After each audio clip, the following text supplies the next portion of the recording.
नोरमा group, जो सोचता है वो करता है। आपके अपने सपनों का आशियाना। पिछले 11 सालों से कांग्रेस और भारतीय जनता पार्टी के बीच में उतार चढ़ाव की राजनीति चल रही है। लगातार जिस तरह से 2014 में भारतीय जनता पार्टी ने इस देश की राजनीति में अपनी जो पकड़ बनाई, उस पकड़ को लगातार मजबूत करती जा रही है। लेकिन 2024 में कांग्रेस ने भी बाउंस बैक किया और धीरे धीरे करके वो अपना जनाधार जो है वो बढ़ा रही है और सीटों की संख्या भी बढ़ी है। लेकिन इन सब के बावजूद आपको बता दें कि सौ और मात का खेल चलता रहा है। इसी बीच में आपको बता दें कि इस देश में कई बार ऐसा हुआ है कि सभी बातों से अलग हट करके दुनिया के अलग अलग हिस्सों में कई मुद्दों पर, कई मामलों पर डेलीगेट्स जो हैं वो दूसरे देशों में जाते रहे हैं और वहाँ जा कर के देश की परंपरा और वहाँ के विशेष चीज़ों को देख करके, समझ करके, वहाँ की राजनीति को समझ करके और उसका इम्प्लीमेंट जो है आकर के अपने देश में करते हैं।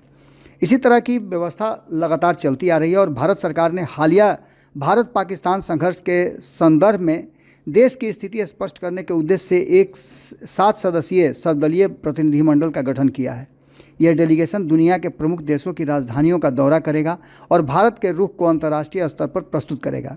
इसकी ज़रूरत क्यों पड़ी, तो ये आप समझ सकते हैं कि इस युद्ध की स्थिति के दौरान भारत के साथ बहुत सारे देश खड़े नहीं थे। भारत को अचानक से ये फैसला लेना पड़ा युद्ध विराम का, या कहा जाए तो सीज़ फायर का। और सीज़ फायर का जब भारत ने फैसला किया, उसी समय ये बातें चर्चा में थी और राजनीतिक दल जिन्होंने भारतीय जनता पार्टी के नेतृत्व वाली जो केंद्र की सरकार है, उस सरकार को, एनडीए की सरकार को पूर्ण समर्थन दिया था, बिना किसी शर्त समर्थन दिया था कि आप जिस तरह की कार्रवाई चाहें करें। लेकिन इसका फ़ायदा जो होना चाहिए था, हालांकि अपने स्तर से सरकार ने जो प्रयास किया और हमारी सेना ने जो प्रयास किया वो काफ़ी हद तक बहुत कहा जाए तो फ्रूटफुल रहा। और इस बात को लेकर के दुनिया भर में भारत की ताकत की जानकारी मिली है, भारत की शक्ति भी बढ़ी है और भारत ने जिस तरह से पाकिस्तान के हमले को नाकाम किया वो और ज़्यादा दुनिया भर के लिए एक संदेश है कि भारत पूरी तरह से अब तैयार है। इन सारी बातों को लेकर के और दुनिया के कई देश जो हमारे मित्र देश भी हैं, उनका खुल करके समर्थन नहीं करना कहीं ना कहीं भारत और वर्तमान सरकार को परेशान जरूर कर रहा है। इसी को लेकर के प्रतिनिधिमंडल जो है उसकी 7 सदस्यीय टीम बनाई गई है और ये टीम अलग अलग देशों में घूम करके भारत के स्थिति को और भारत का जो आइडियोलॉजी है, भारत जिस दिशा में काम करना चाहता है, दुनिया के कई देशों में जाकर के ये प्रतिनिधिमंडल भारत के बारे में बताएगा। इस प्रतिनिधिमंडल में कांग्रेस नेता और सांसद शशि थरूर को भी शामिल किया गया है। लेकिन यहाँ एक बड़ा ट्विस्ट है।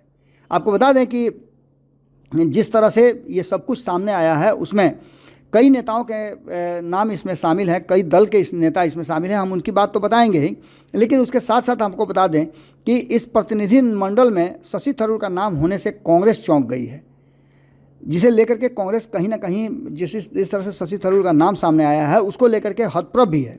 कांग्रेस महासचिव जयराम रमेश ने बताया कि 16 मई की सुबह केंद्रीय मंत्री किरेन रिजिजू ने कांग्रेस अध्यक्ष मल्लिकार्जुन खड़गे और लोकसभा के विपक्ष के नेता राहुल गांधी से फोन पर बात किया और 4 नामों की अनुशंसा करने को कहा गया था। पार्टी ने उसी दिन दोपहर तक सूची भेज दी, लेकिन सरकार ने थरूर को चुना। इस पूरे मामले में कांग्रेस सांसद शशि थरूर ने कहा है कि राष्ट्रीय हित में वे कभी पीछे नहीं रहेंगे। दरअसल शशि थरूर ने सोशल मीडिया प्लेटफॉर्म पर एक्स पर ट्वीट करके यह पोस्ट करते हुए लिखा है कि मैं हाल की घटनाओं पर हमारे देश के दृष्टिकोण प्रस्तुत करने के लिए 5 प्रमुख राजधानियों में एक सर्वदलीय प्रतिनिधिमंडल का नेतृत्व करने के लिए भारत सरकार के निमंत्रण से सम्मानित महसूस कर रहा हूँ।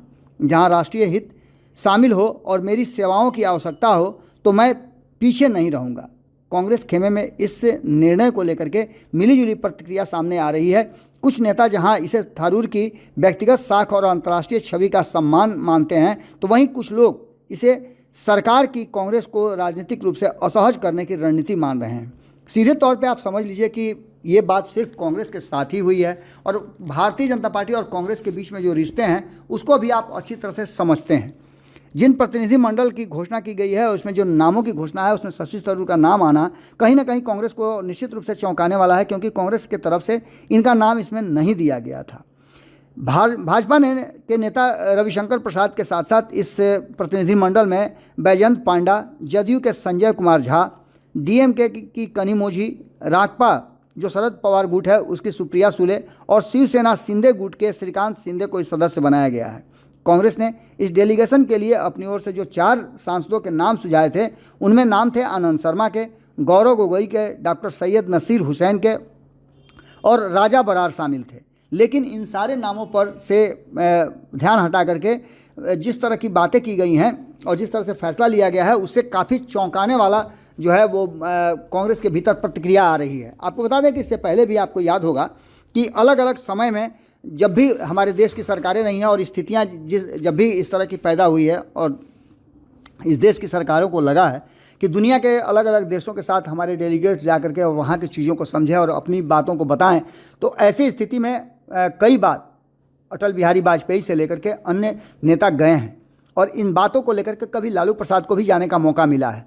आपको बता दें कि इन सभी परिस्थितियों को देखते हुए एक बात तो साफ नज़र आ रही है कि कहीं ना कहीं इसके पीछे भी राजनीति का एक बड़ा पुट नज़र आ रहा है। पिछले कुछ समय पहले आपने देखा होगा कि चुनाव के समय में शशि थरूर को लेकर के भी कई तरह के सवाल खड़े हुए थे और कहा यह जा रहा था कि जिस स्थिति में वो हैं और जितना वो दबाव महसूस कर रहे हैं हो सकता है कि वो कांग्रेस छोड़ दें। लेकिन शशि थरूर कांग्रेस में हैं और कांग्रेस में रहते हुए उनका एक अलग अपना पहचान और कद भी है। ऐसी स्थिति में भारतीय जनता पार्टी के इस फैसले को लेकर के एक तरफ जहां कांग्रेस के बहुत सारे लोग हैं जो शशि थरूर के समर्थक हैं और शशि थरूर के काबिलियत और क्षमता को जानते हैं, वो तो उनकी खूब बड़ाई कर रहे हैं। खुद शशि थरूर ने भी इसके लिए खुद को सम्मानित महसूस होने वाली बात कही है। तो वहीं दूसरी तरफ आपको बता दें कि कांग्रेस की तरफ से जो कांग्रेस का थिंक टैंक है उसको ऐसा लगता है कि भारतीय जनता पार्टी ने एक बड़ी चाल चली है और इसे भी राजनीतिक हथियार के रूप में इस्तेमाल किया है। अब देखना दिलचस्प ये होगा कि आगे क्या कुछ निकल के सामने आता है। सरकार ने तो फैसला कर दिया और वो लिस्ट भी सामने आ गई है, लेकिन इन सब के बावजूद क्या इसमें भी राजनीति हो रही है?